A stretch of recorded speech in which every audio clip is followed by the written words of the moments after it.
Hello dears, good evening. വിശേഷങ്ങൾക്കായി എല്ലാ കൂട്ടുകാർക്കും സ്വാഗതം. നമുക്ക് പുതിയ വിശേഷങ്ങളിലേക്ക് പോകാം. നീതമോളും മിന്നുവും വ്ളോഗിനായിട്ടാണെങ്കിലും മീനാക്ഷിയുടെ അടുക്കലേക്ക് വരുന്നുണ്ട്. പക്ഷേ അതൊരു മറ്റൊരു അടുപ്പത്തിലേക്ക് നീങ്ങിക്കൊണ്ടിരിക്കുകയാണ്. അതിനിടയ്ക്കാണല്ലോ ആ ഗ്രീഷ്മയാണെങ്കിൽ ആ വിജയകുമാർ പറയുന്നത് പോലെ എല്ലാം അനുസരിച്ചിട്ട് ഇവിടെ ഓരോ കാര്യങ്ങൾ ചെയ്യുന്നത്. പക്ഷെ അവളുടെ ഉദ്ദേശം ഒന്ന് മാത്രം, സ്വത്തുക്കളെല്ലാം എങ്ങനെയെങ്കിലും തട്ടിയെടുക്കുക. വിജയകുമാർക്കും അങ്ങനെ തന്നെ ആഗ്രഹം. സ്വത്തുക്കളെല്ലാം അയാൾ കൈക്കലാക്കിയിട്ട് എല്ലാവരെയും പറ്റിച്ചിട്ട് അയാൾ അവിടെ നിന്ന് പോകും. ഇവിടെയാണെങ്കിൽ മീനാക്ഷി നീതമോളും തമ്മിൽ ചെറിയൊരു അടുപ്പം തുടങ്ങിക്കഴിഞ്ഞു. അവൾ ആദ്യമായിട്ട് കണ്ടപ്പോൾ തന്നെ മീനാക്ഷിക്ക് ഒരു അട്രാക്ഷൻ തോന്നി. അതിപ്പോൾ കല്ലുമോളെ ഓർത്തിട്ടായിരിക്കണം. എന്നാൽ മീനാക്ഷി കാണുന്ന സമയത്ത് തന്നെ ആ ഒരു അട്രാക്ഷൻ നമ്മുടെ നീതമോൾക്കും ഉണ്ട്. ചുരുക്കി പറഞ്ഞാൽ രണ്ടുപേരും അങ്ങോട്ടും ഇങ്ങോട്ടും ആരെയോ തിരയുന്നുണ്ട്. ഒരാൾ അമ്മയെയും ഒരാൾ മകളെയും തിരയുന്നുണ്ട്. ഇവിടെ ചില സെലിബ്രേഷൻസ് ഒക്കെ നടക്കുകയാണ്. അങ്ങനെ കേക്ക് കട്ട് ചെയ്യലും കാര്യങ്ങളും ഒക്കെ നടക്കാനായിട്ട് പോകുന്നു.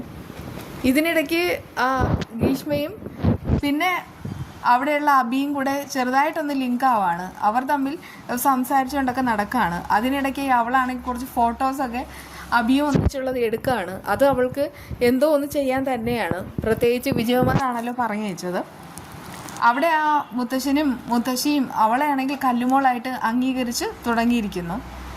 ഏതാണ്ട് അവളും ആ ഒരു രീതിയിലേക്ക് തന്നെ കാര്യങ്ങൾ എത്തിച്ചുകൊണ്ടിരിക്കുന്നത്.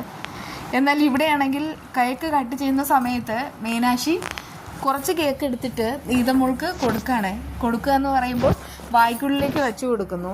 പക്ഷേ മീനാക്ഷി ഞെട്ടിച്ചുകൊണ്ട് ആ നീതമോളാണെങ്കിൽ അമ്മയ്ക്കും കുറച്ച് കേക്ക് കൊടുക്കുകയാണ്.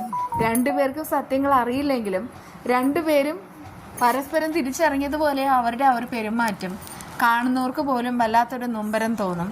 എന്നാൽ അവിടെ നിൽക്കുന്ന ജെപിക്കാണെങ്കിൽ അതൊന്നും അങ്ങോട്ട് പിടിക്കുന്നതുമില്ല.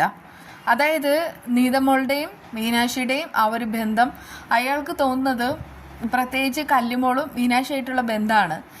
അബിയും മീനാക്ഷിയും തമ്മിൽ ഇത്രയേറെ അടുപ്പമില്ല. അതിന് കാരണക്കാരി മീനാക്ഷിയല്ല, പിന്നെയോ അബി തന്നെയാണ്. അബിക്കാണെങ്കിൽ അമ്മയെ കാണുന്നത് പുച്ഛമാണ്.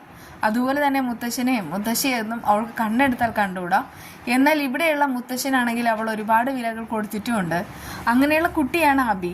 ഇവിടെയാണെങ്കിൽ ഇങ്ങനെ കേക്കൊക്കെ കൊടുക്കുന്ന സമയത്ത് അവളാണെങ്കിൽ അവൾക്ക് അതൊന്നും പ്രശ്നമല്ല. പക്ഷേ ജെപി അയാൾക്കാണെങ്കിൽ അത് വലിയ പ്രശ്നമാണ്.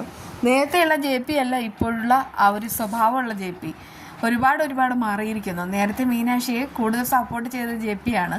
പക്ഷേ ഇപ്പോഴാണെങ്കിൽ തീർത്തും കിട്ടുന്ന അവസരങ്ങളിലെല്ലാം മീനാക്ഷിയെ വേദനിപ്പിക്കാനാണ് ശ്രമിക്കുന്നത്.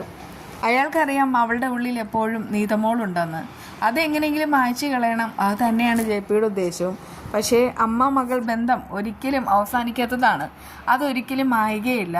നീതമോൾ അവളുടെ അമ്മയുടെ കയ്യിൽ നിന്ന് കേക്കെല്ലാം കഴിച്ചു കഴിഞ്ഞു. എന്തായാലും ആ മീനാക്ഷിയും നീതമോളും യഥാർത്ഥത്തിൽ അവർ തമ്മിലുള്ള ബന്ധം എന്താണെന്ന് മനസ്സിലാക്കാൻ പോകുന്ന വിശേഷങ്ങളാണ് വരാനായിട്ട് പോകുന്നത്.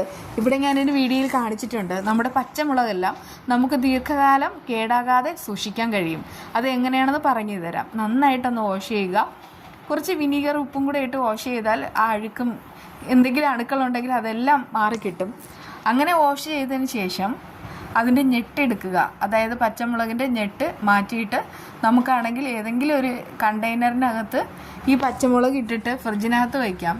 അത് തീരുന്നവരെ ഒരു കുഴപ്പവും വരില്ല. കാരണം ഞാൻ ഒരുപാട് കാലമായിട്ട് ഇത് ട്രൈ ചെയ്തുകൊണ്ടിരിക്കുന്ന കാര്യമാണ്. നമുക്ക് ഈ പച്ചമുളകാണെങ്കിൽ നന്നായിട്ട് തന്നെ ഉപയോഗിക്കാനായിട്ട് കഴിയും. അതിന് വീഡിയോനായിട്ട് അത് ഫോളോ ചെയ്യാവുന്നതാണ് കേട്ടോ. 100% വിശ്വസിക്കാം. കാരണം ഞാനിത് ഒരുപാട് തവണ ചെയ്തുകൊണ്ടിരിക്കുന്ന കാര്യമാണ്. എന്തായാലും നമുക്ക് അടുത്ത ദിവസവുമായി വീണ്ടും കാണാം. ബൈ.